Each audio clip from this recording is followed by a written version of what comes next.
주님, 이 자리에 오셔서 저희가 드리는 찬양과 영광의 시간을 받아 주옵소서.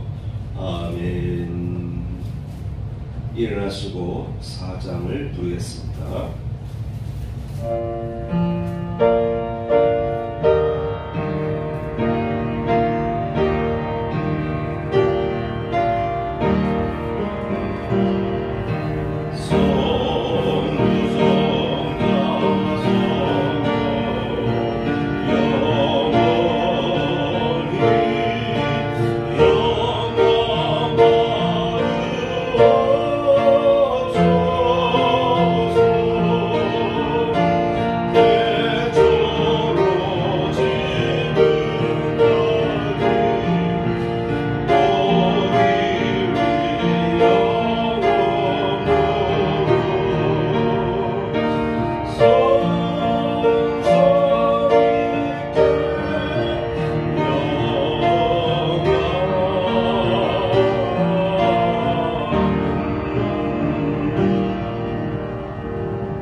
교동론 118번입니다.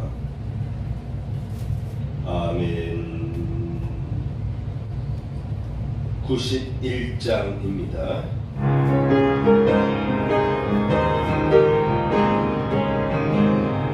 슬픈 마음 있는 사람 예수 이름 믿으며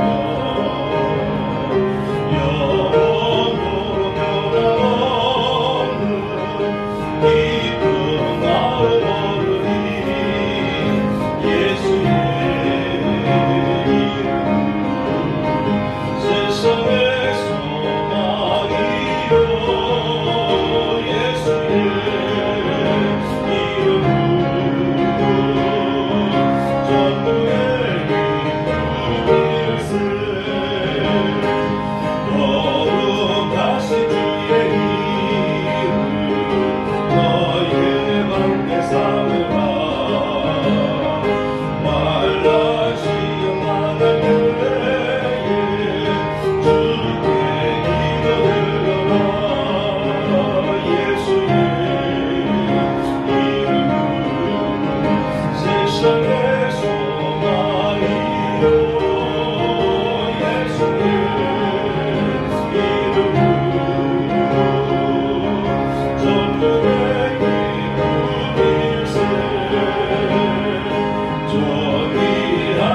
말씀은 마태복음 24장 3절에서 14절까지의 말씀입니다.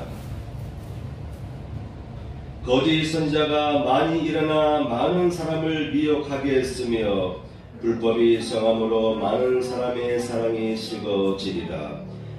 그러나 끝까지 견디는 자는 구원을 얻으리라.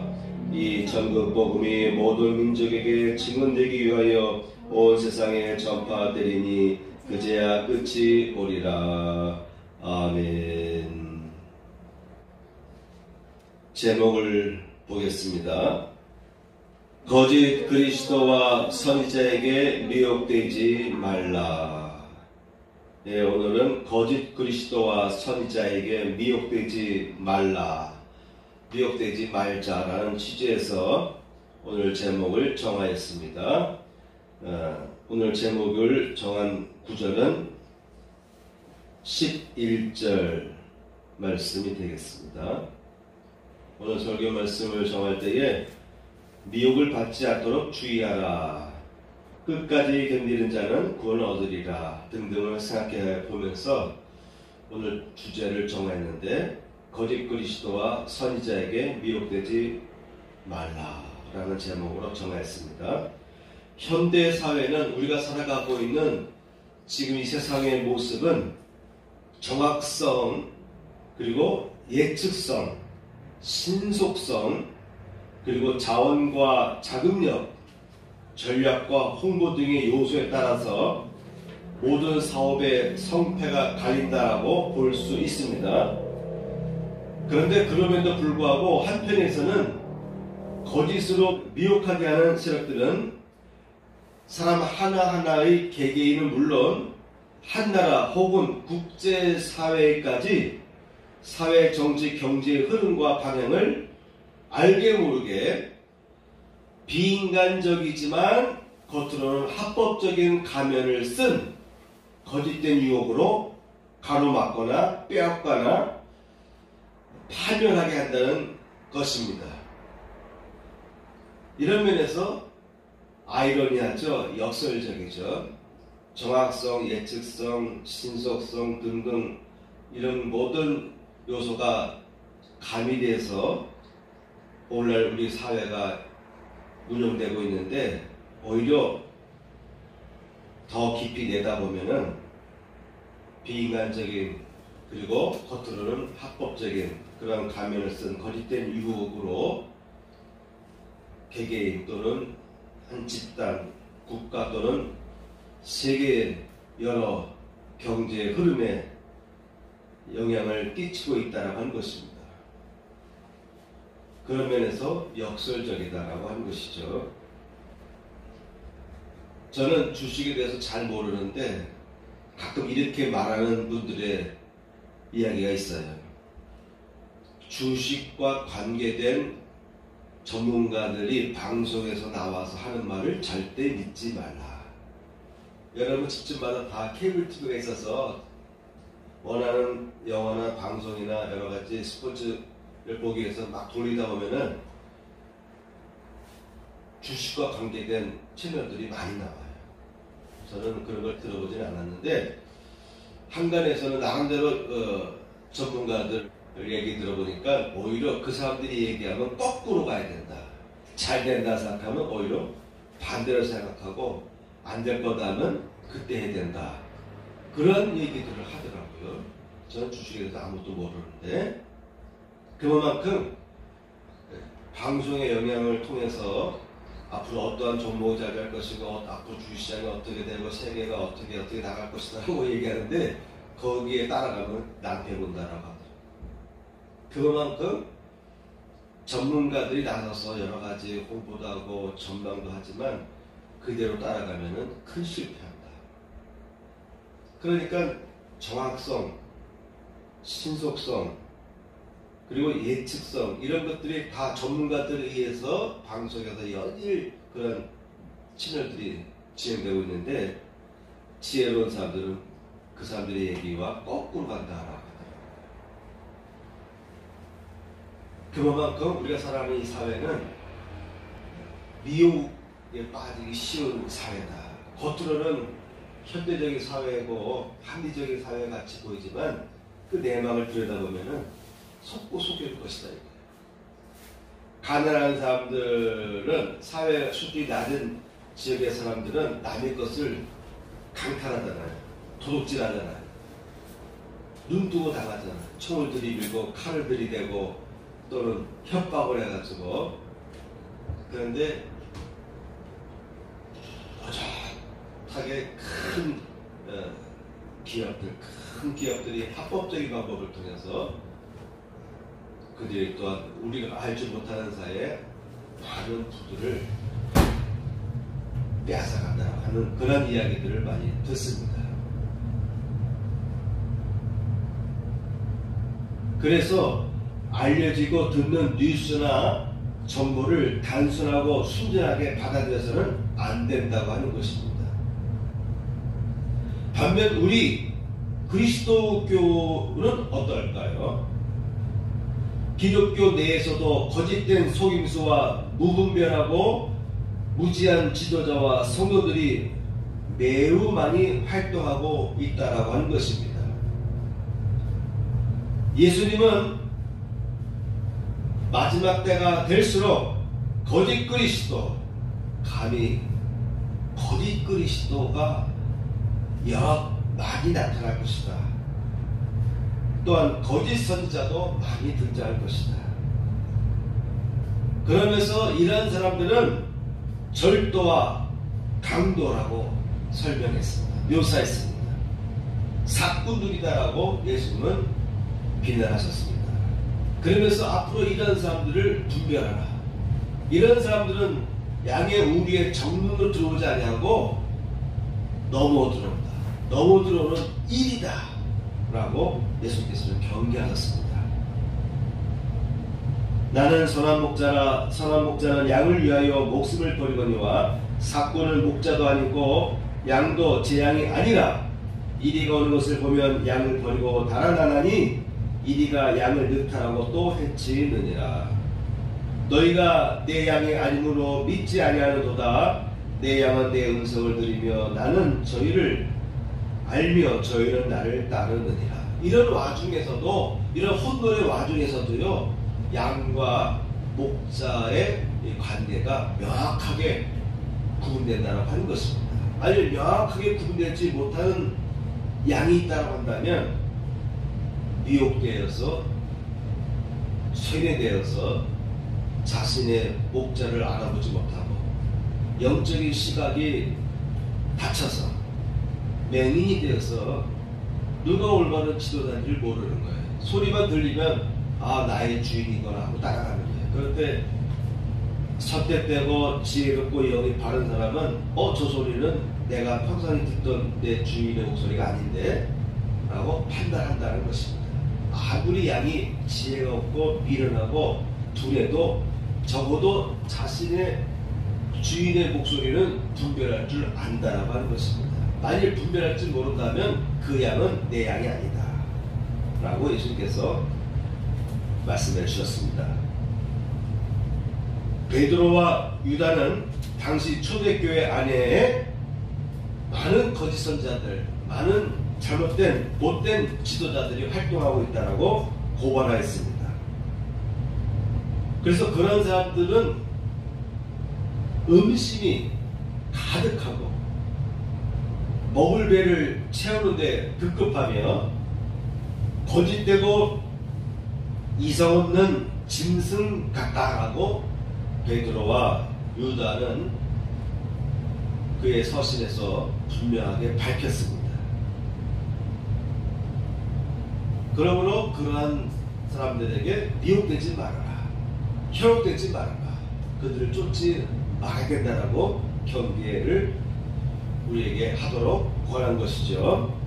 베드로후서 2장 12절 말씀과 14절 말씀을 보게 되면 모두 다 베드로후서 2장에 있는 말씀인데, 그러나 이 사람들은 본래 잡혀 죽기 위하여 난 이성 없는 짐승 같아서 그 알지 못한 것을 회방하고 저희 멸망 가운데서 멸망을 당하며, 따르는 사람들이나 유혹하는 사람들이나 그들의 특징은요, 이성이 없는 짐승 같다라고 되어 있어요. 음신이 가득한 눈을 가지고 범죄하기를 그치지 아니하고 굳세지 못한 영혼들을 유혹하며 탐욕에 연단된 마음을 가진 자들이니 저주의 자식이라. 나도 모르게 내가 타락할 수가 있어요. 타락의 농도가 점점 심해지고 그 농도가 또 자기 자식들에게, 자손들에게 이렇게 저주가 흘러갈 때가 있습니다. 그래서 저주의 자식, 사단의 자식에 들어갈 수밖에 없는 그런 사람들이 교회 안에도 들어오고 또 앞으로 교회 안에 많이 들어올 것이다.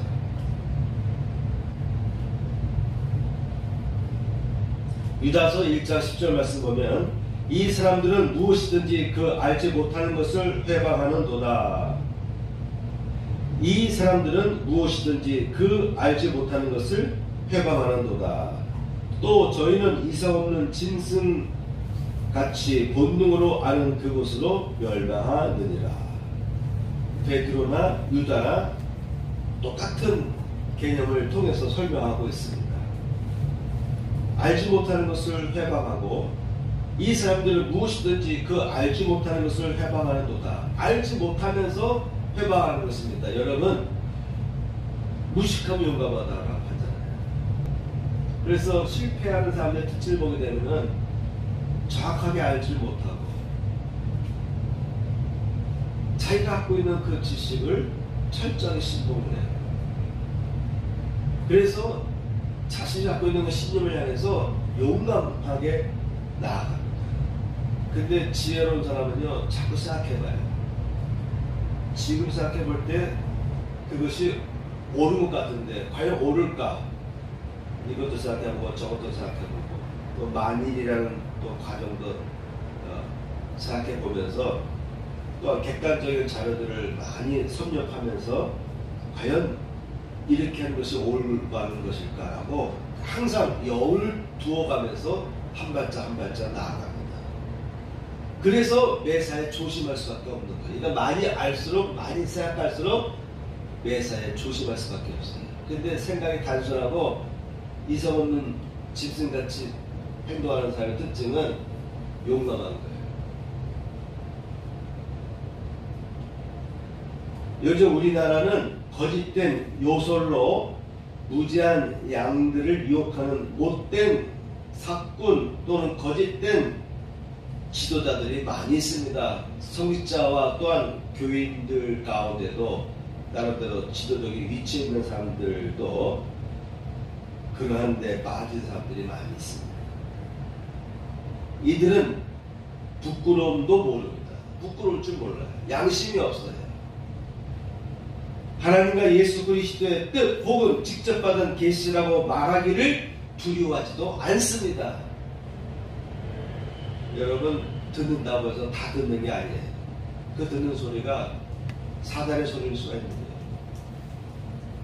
거짓된 나쁜 천사들, 타락한 천사들이 내게 다가와서 속삭일 수가 있는 것입니다.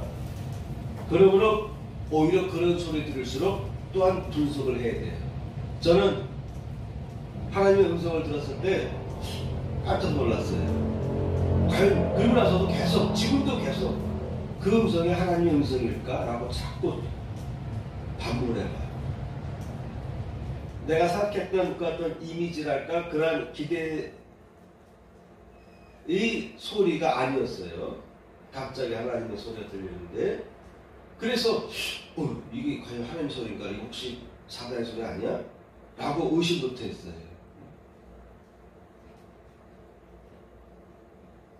근데 그런 분석을 하지 않고 무조건 하나님의 음성을 듣고서는 내가 하나님의 계시를 받았다 하고 그렇게 주장하는 사람들이, 그런 거짓된 선자들이 많이 우리나라에도 활동하고 있습니다. 그러므로 현대를 살아가는 우리 그리스도인들은 미혹을 받지 않도록 주의하고 분별할 줄 아는 능력을 갖는 그리스도인이 되어야 된다고 하는 것입니다. 그런 면에서 다음과 같은 말씀들을 우리가 서로 나누면서 어떤 지혜를 가지고 살아가야 될까라고 하는 어떤 교훈을 받으시길 축복합니다. 아멘. 오늘 본문 마태복음 24장 3절에 보면은 예수께서 감람산 위에 앉으셨을 때에 제자들이 다가와서 조용히 여짜오되 어느 때에 이런 일들이 있겠사오며 주의 임하심과 세상 끝에는 무슨 징조가 있겠습니까? 라고 할 때 예수께서는 마지막 때에 나타날 여러 가지 징조들을 설명하였습니다. 그러면서 그 내용 중에 11절 말씀, 거짓된 선자가 많이 일어나 많은 사람을 미혹하게 되리라 라는 설명을 해주셨습니다. 이 11절 말씀을 중심으로 오늘 말씀을 준비했습니다. 첫 번째, 미혹을 받지 않도록 주의하라. 24장 24절을 여러분 펴보시기 바랍니다. 거짓 그리스도들과 거짓 선지자들이 일어나 큰 표적과 기사를 보여 할 수만 있으면 택하신 자들도 미혹하리라. 처음부터 저주의 자녀에 가까운, 이미 저주의 자녀로 이미 판단해도 될 정도로 사악한 일을 행하는 사람들이 있습니다. 그런데 24절을 보면은 택하신 자들도 미혹하리라. 이 말은 뭡니까? 택함 받은 자들도 유혹을 받아서 잘못된 길로 빠질 수 있다라고 하는 것입니다.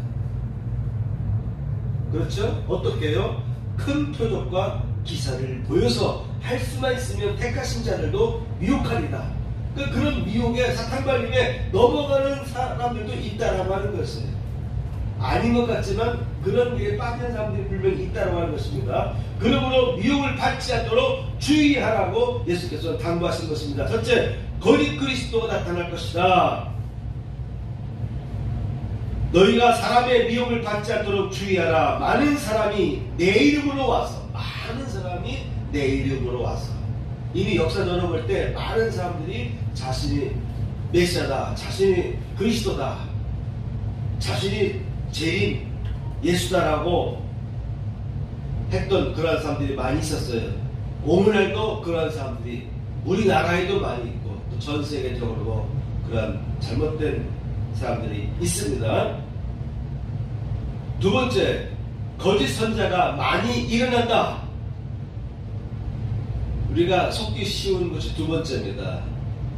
누군가가 내가 재림 예수다라고 하면 대부분의 사람들이 그리스도인도 그렇고 안 믿는 사람들도 그렇고 색안경을 끼고 돋보기를 들이대고 에이 과연 그런 일이 나타날까 이렇게 의심부터 해가면서 다가서는데 거짓 선자들의 경우를 보면은 그들의 요소리 기가 막히거든요.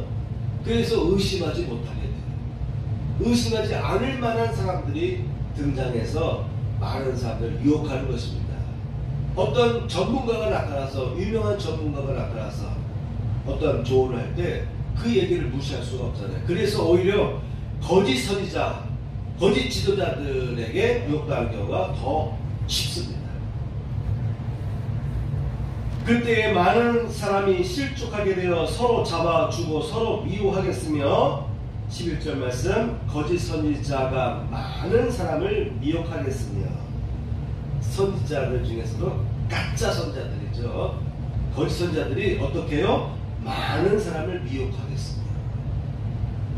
그러니까 여기서 미혹당하는 사람들은 어떤 사람들일까요? 예수 믿는 사람들, 그리스도인들입니다. 그리스도인들 중에서 많은 그리스도인들이 이 가짜 선지자들, 나쁜 선지자들에게 속는다라고 할 것이죠.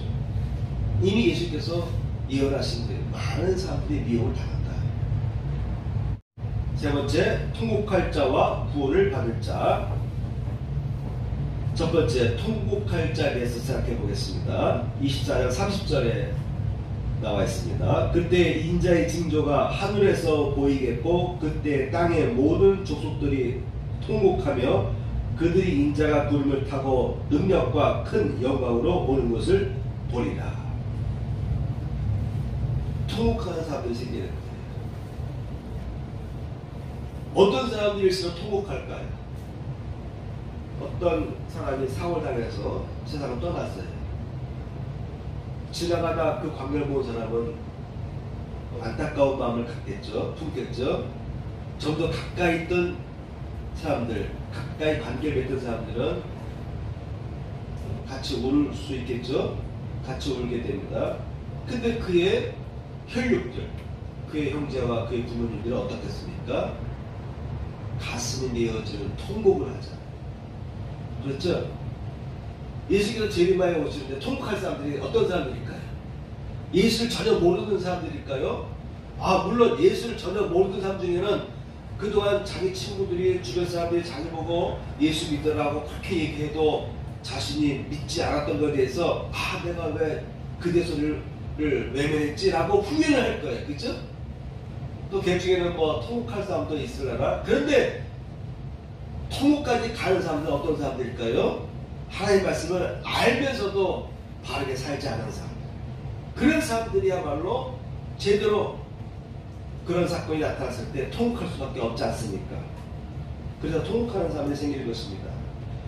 마태복음 13장 37절에 보게 되면 대답하여 이르시되 좋은 씨를 뿌리는 이는 인자여 받은 세상이요 좋은 씨는 천국의 아들들이요 가라지는 악한 자의 아들들이요 가라지를 뿌린 원수는 마귀요 추수때는 세상 끝이요 추수꾼은 천사들이니.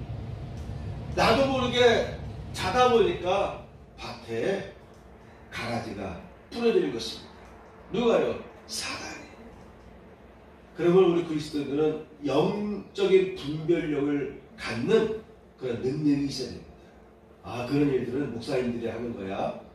아닙니다. 모든 크리스찬입니다. 모든 크리스찬들이 이런 부분에 대해서 분별할 수 있어야 되는 것입니다. 종교개혁을 통해서 마틴 루터가 성경을 독일어로 번역했어요. 그래서 모든 사람들에게 성경을 읽도록 기회를 준 거예요. 그런 종교개혁이 있기 전까지는요, 성경책을 아무나 소유할 수도 없고 볼 수도 없고 만질 수도 없었어요. 오직 성직자들만 읽고 보고 듣고, 예배도요 그들이 언어로 말하는 것이 아니라 라틴어로 중얼중얼. 라틴어를 못 듣는 일반 평민들은 무슨 말을 하는지 모르는 거죠. 성경 말씀 읽더라도 라틴어를 읽는 거죠. 그래서 마틴 루터가 안 되겠다. 모든 사람들이 성경 말씀을 직접 보고 읽고 이해할 수 있어야 된다 라고 생각을 해서 처음으로 독일어로 마틴 루터가 신약 성경을 번역해서 배포한 것입니다. 알지 못하게, 나도 알지 못하게 마귀가 사람들을 무지하게 만들고 죄에 빠지게 만드는 거예요. 몰라서 죄에 빠지게도 됩니다. 아는데도 죄성을 이기지 못해서, 그 탐욕을 이기지 못해서 죄의 길로 들어가는 사람들도 많이 있습니다. 결국 어떻게 됩니까? 이 통곡하는 사람들. 왜 통곡할까요? 그런즉 가라지를 거두어 불에 사르는 것이 세상 끝에도, 그런즉 가라지를 거두어 불에 사르는 것 같이 세상 끝에도 그러하리라. 마지막 때에도 가라지들을 거둬서 불에 사르는 것처럼 마지막 때도 그런 일들이 일어날 것이다. 그래서 통곡하게 된 것입니다. 제이메스 오셨을 때 그리스도인들 중에서 제대로 주님을 영접할 준비가 안 된 사람들이 통곡할 수밖에 없는 거 아니겠습니까? 인자가 그 천사들을 보내리니 그들이 그 나라에서 모두 넘어지게 하는 것과 또 불법을 행하는 자들은 거두어내어 풀무불에 던져 넣으리니 거기서 울며 이를 가게 되리라. 여러분, 그리스도인들은 현실의 삶이 중요합니다. 여러분, 천국 가는 거 어떻게 결정됩니까? 현재 결정되는 거예요. 현재 내가 어떻게 살아가느냐에 대해서, 어떤 신앙생활을 하느냐에 대해서, 어떤 신앙 고백을 하고 어떻게 살아가느냐의 이 결과가 여러분 풀물에 들어갈 것이냐 아니면 구원받을 것이냐가 결정되는 거예요. 그래서 그리스도인 중에서 이런 부분이 약한 분들이 많아요. 지도자들이나 평신도들이나 그냥 천국만 가면 되는 걸로 생각하는데 아닙니다. 예수께서 말씀하셨어요. 불법을 행하는 자들은 거두어내라. 불법을 행하는 자들은 거두어내게 될 것이다. 불법입니다. 하나님의 말씀대로 살지 않는 사람들은 결국은 풀무불에 빠질 수밖에 없다. 이사야서에서 맹렬히 비난합니다. 그 파수꾼들은 소경이여 다 무지하며 덩어리라 개라 능히 짓지 못하며, 개는 개인데 능히 짓지 못하는 개입니다. 그냥 울음소리만 요란할 뿐 사악한 자들을 구분할 수 있도록 예언자들이, 선자들이 외치지 않는 거예요. 다 꿈꾸는 자요, 누운 자요, 잠자기를 좋아하는 자니 이 개들은 탐욕이 심하여 족한 줄을 알지 못하는 자요. 그들은 몰지각한 목자들이라. 다 자기 길로 돌이키며 어디 있는 자이든지 자기 이익만 도모하며 피차 이르기를 오라 내가 포도주를 가져오리라. 우리가 독주를 잔뜩 먹자. 내일도 오늘같이 또 크게 넘치리라 하느니라. 이미 이사야서는 지도자들 중에 타락한 사람들이 이런 행위를 할 것이다라고 예언을 하였습니다. 나 주 여호와가 말하노라. 나의 양떼 너희여, 내가 양과 양의 사이와 수양과 수염소의 사이에 심판하노라. 너희가 좋은 꼴을 먹은 것을 작은 일로 여기느냐? 어찌하여 남은 꼴을 발로 밟았느냐? 너희가 맑은 물 마신 것을 작은 일로 여기느냐? 어찌하여 남은 물을 발로 더럽혔느냐? 나의 양은 너희 발로 밟은 것을 먹으며 너희 발로 더럽힌 것을 마시는도다 하였느니라. 잘못된 지도자들의 이와 같이 행위를 했는데 그 결과물을 어린 그리스도인들, 어린 하나님의 자녀들이 그것을 받아먹는다고 하는 것이죠. 그러니 그 지도자의 그 제자들, 그 지도자를 따르는 그 사람들이 어떻게 되겠습니까? 그 결과물을 먹고 타락할 수밖에 없다고 하는 것입니다. 뱀들아, 독사의 새끼들아, 너희가 어떻게 지옥의 판결을 피하겠느냐? 여러분, 통곡할 자들의 모습을 예수님께서는 우리들에게 밝혀주셨습니다. 양은 오른편에, 염소는 왼편에 두리라.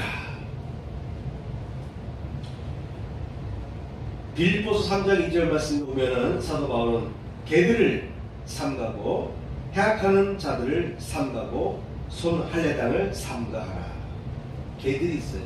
지저대기만 하는 것입니다. 의미 없는 소리를 계속 지저댑니다. 헐뜯는 소리를 계속 지저댑니다. 그리고 행악하는 것이 그들의 특징인 것입니다. 데살로니가후서 2장 8절 보면 2장 8절을 보면 그때 불법한 자가 나타나리니 주 예수께서 그 입의 기운으로 저를 죽이시고 강림하여 나타나심으로 패하시리라. 앞으로 불법을 행하는 자가 나타난다. 아주 무시무시한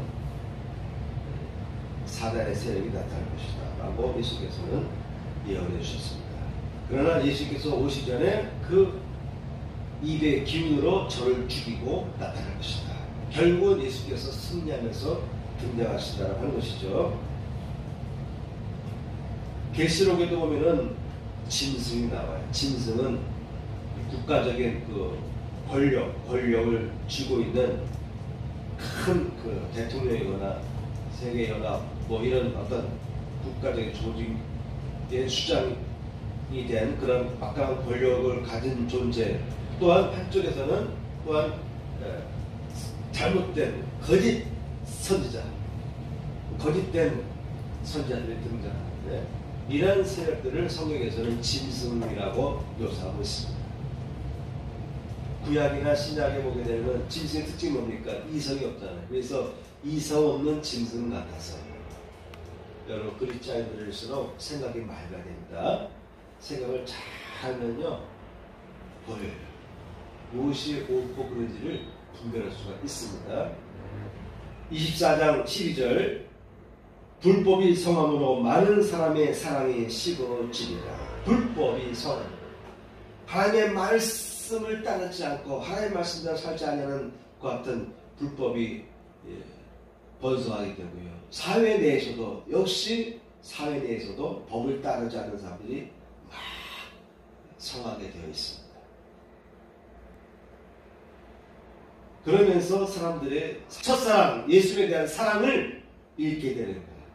예수에 대한 사랑을 잃으니 당연히 세상적인 사랑도 잃게 되는 것입니다. 그러나 예수께서 말씀하셨습니다. 끝까지 견디는 자는 구원을 얻을 것이다. 여러분, 우리 어떤 사람이 되어야 되겠습니까?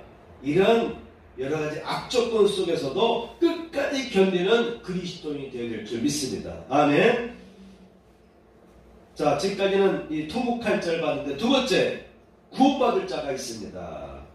그가 큰 나팔 소리와 함께 천사들을 보내리니 그들이 그의 택하신 자들을 하늘 이 끝에서 저 끝까지 사방에서 모으리라. 구원받을 사람들은 어떻게 하든지 간에 예수님께서 천사들을 보내서 지구 반대편에 있다 할지라도 그를 데리고 가시겠다라고 약속하셨습니다. 그때 의인들은 자기 아버지 나라에서 해와 같이 빛나리라. 그 있는 자들은 들으라. 의인된 길을 걸어가셔야 돼요. 주님 앞에 볼 때 의인된 자의 모습에 서야 됩니다. 의인들은 자기 아버지 나라에서 해와 같이 빛날 것이다. 똑같은 그리스도인이라서 똑같이 구원받는 것이 아니에요. 구원의 질이 다른 것입니다. 예수님도 제자들 앞에서 변형됐을 때 그가 입은 옷이 휘었어요. 눈이 부시도록 휘 옷을 입으시고 나타나셨습니다. 하늘에도 우리가 앞으로 빛나는 모습으로 하나님의 영광에 참여할 때가 다가올 줄 믿습니다. 아멘. 지혜 있는 자는 궁창의 빛과 같이 빛날 것이요 많은 사람을 옳은 대로 돌아오게 한 자는 별과 같이 영원토록 비추리라. 다니엘서 12장 3절의 말씀입니다. 이와 같이 구약과 신약에 걸쳐서 구원받는데 구원받는 사람 중에서 빛나는 사람이 있을 것이다. 하늘의 그 초롱초롱한 별빛과 같이 빛나는 사람이 있을 것이다.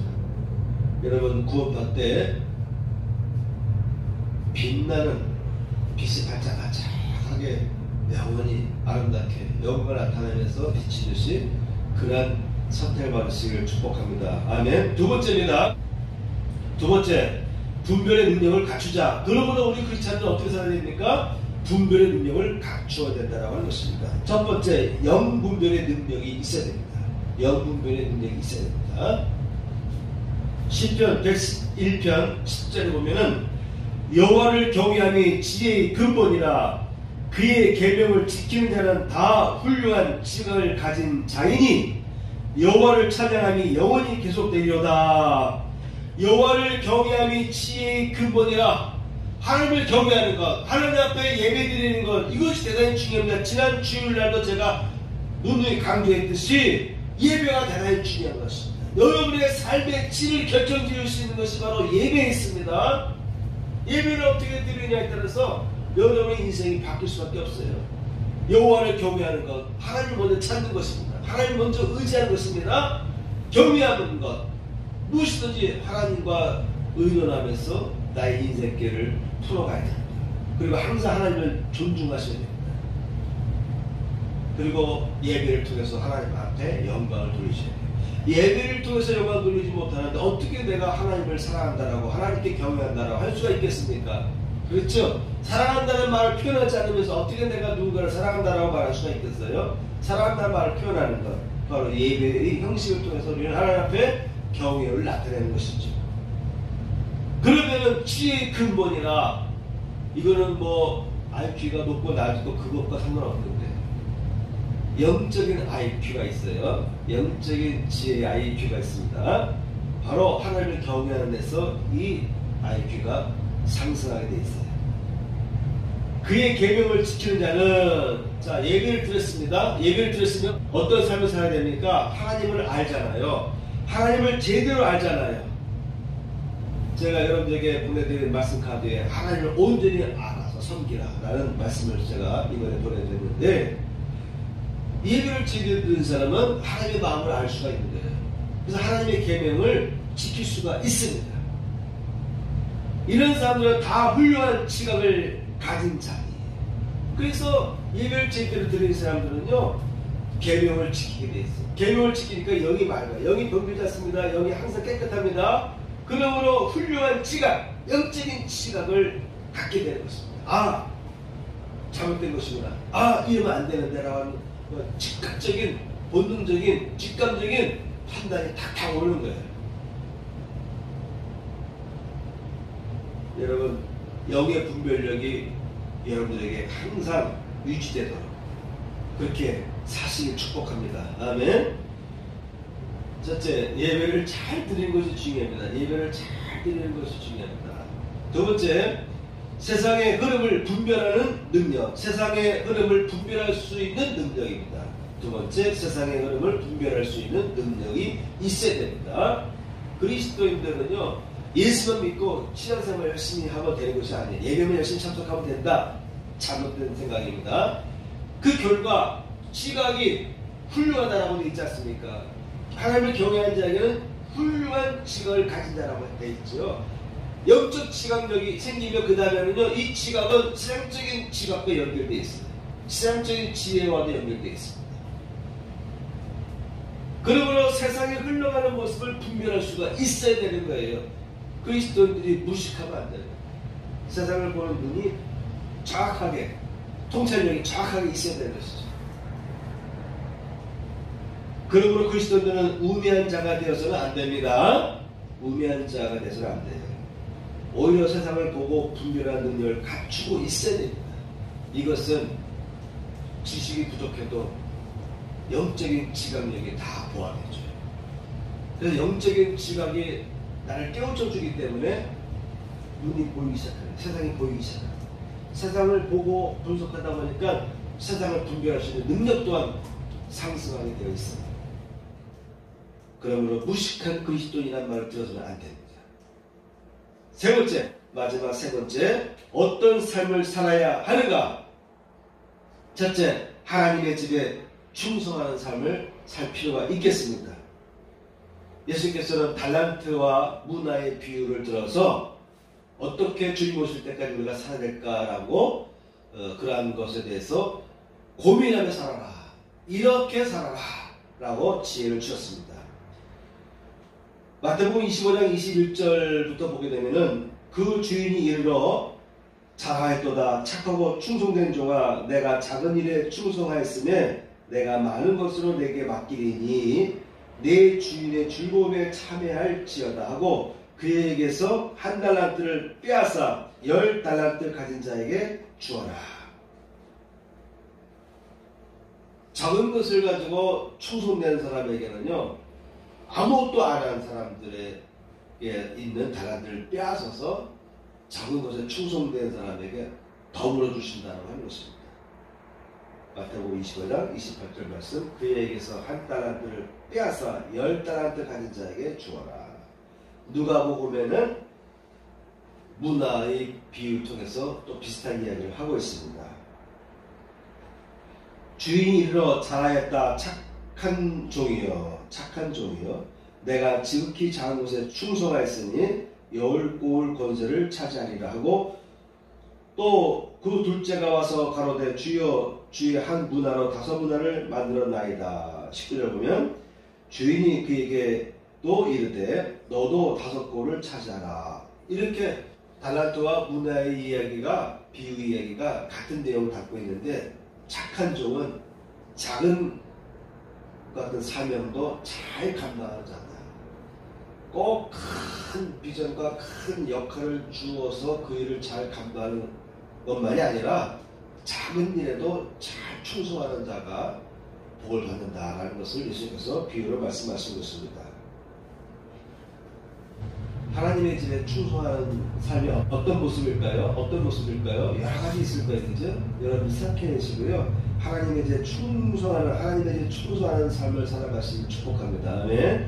두 번째, 현 세상의 삶에 충실해야 됩니다. 그리스도는 제가 누누이 강조하지만 현재의 삶에 충실하셔야 됩니다. 그리스도는 성실하다는 말을 들으셔야 됩니다. 열심히다는 말을 들으셔야 됩니다. 그래서 우리 그리스도인들은 현실 생활을 부인하시면 안 돼요.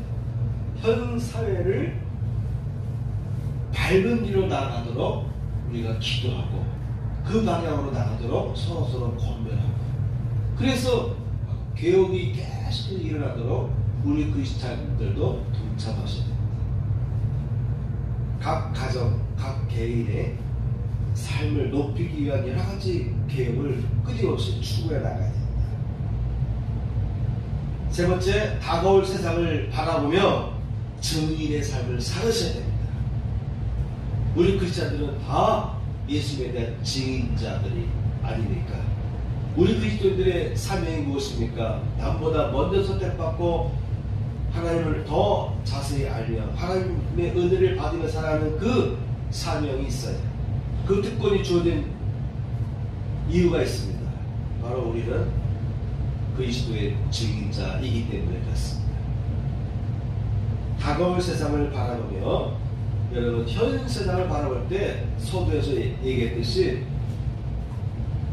가만 보면은 우울할 수밖에 없는 일들이 우리 주위에서 많이 벌어지고 있어요.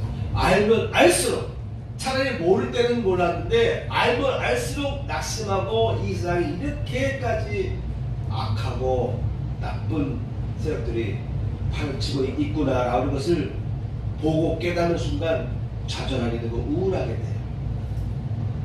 그럼에도 불구하고 우리 크리스찬들은 예수께서 뭐라고 말씀했습니까? 끝까지 견디는 자라고 했어요.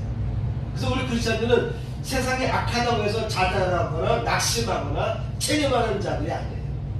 세상이 비록 악하게 흘러간다 할지라도 이미 다 예수께서 말씀해 주셨고 성경에 다 이미 그렇게 예언되어 있어. 이게 한 발짝 뒤에서 바라볼 수 있는 어떤 통찰력이 필요합니다. 그런 와중에도 우리 크리스찬들은 어떻게 살아요? 하나님의 이제 충성된 삶을 살고, 둘째, 현 세상의 삶에 충실한 삶을 살아야 되고, 셋째, 증인의 삶을 살아야 되는 것입니다. 어떤 방법을 통해서든 간에 주님을 증거하기 위해서 노력하시기를 축복합니다. 아멘. 결론을 말하겠습니다. 가면 갈수록 우리가 살아가는 이 세상은 겉으로는 합법적으로, 합리적으로, 전문성으로, 예측성으로, 정확성 등등으로 다 포장되어 있지만 그 내면을 깊이 들어가 보면은 비합리적이고 불법적이고 비인간적인 그 어떤 탐욕과 그 같은 사람들에 의해서, 세력들에 의해서 나도 알지 못하는 사이에 나의 것을 빼앗기고 내 삶이 어려운 가운데 처할 수밖에 없다라고 하는 것이죠. 그런 이 현실 속에서 또한 교회 내에도, 그리스도인들 내에도 가짜 선자들이 판을 치는 시대가 가면 갈수록 올 것이다. 요즘에 보면 그런 일들이 많이 우리 주변에서 벌어지고 있는데, 이럴 때일수록 우리 그리스도인들은 미혹되지 말아야 되겠습니다. 일단 성자들의, 목사님들의 설교 말씀을 통해서, 성경 말씀을 통해서 잘 경청하시고 들은 대로, 예수께서 뭐라고 얘기했어요? 내 양은 내 음성을 듣는다. 여러분, 주일마다 선포되는 그 말씀을 들을 수 있는 기회를 주시기를 축복합니다. 아멘. 그 말씀을 듣고 그 말씀을 통해서 지혜를 얻으시기를 축복합니다. 그래서 영분별을 할 수 있는 능력이 여러분들에게 생기길 바랍니다. 직감적으로 와요. 여러분 능력이 부족하면, 그런 판단 능력이 부족하면 다른 사람 통해서, 친구를 통해서, 부모님을 통해서, 목사님의 설교를 통해서, 어떤 사건을 통해서 그래도 못 알아들 것 같으면요, 하나님은 꿈을 통해서라도 말씀해 주세요. 아니다, 그러면 안 된다, 위험하다라고 여러분에게 밝혀주십니다. 그리고 여러분들이요, 거짓 선지자들, 거짓된 여러 가지 소리에 속아 넘어가지 마시고, 항상 우리는 그리스도인들로서 하나님의 집에 충성하고 현 삶에 충실하며 다가올 세상을 바라보며 증인의 삶을 살아가시기를 축복합니다. 아멘. 찬양하겠습니다.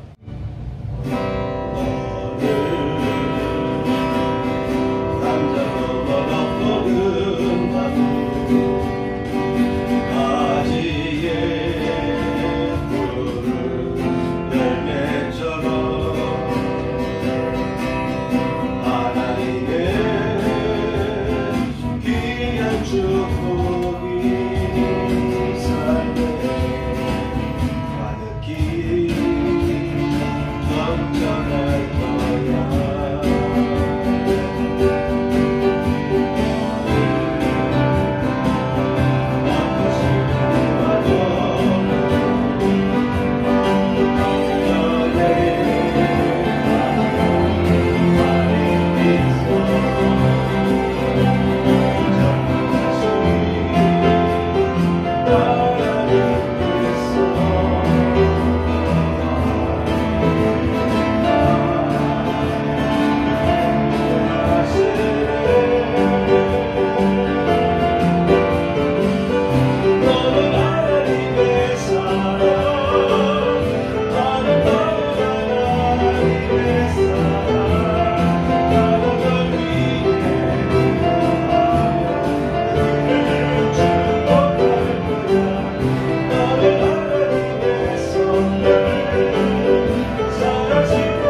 저희를 위하여 십자가에서 대신 죽으셨습니다.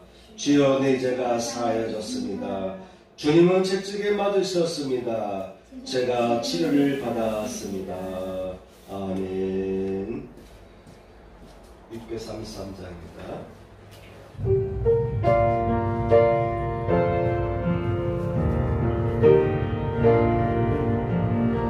나의 하나님 받으소서. 주께 드리는 예물을 소리 높여 감사하고 주께 드리네. 아멘.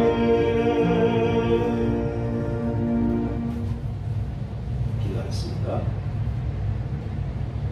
주님, 이 시간 기도합니다. 오늘도 저희를 선택하시고 귀한 사명을 주시니 세상 살아가시는 지혜를 주시니 감사합니다.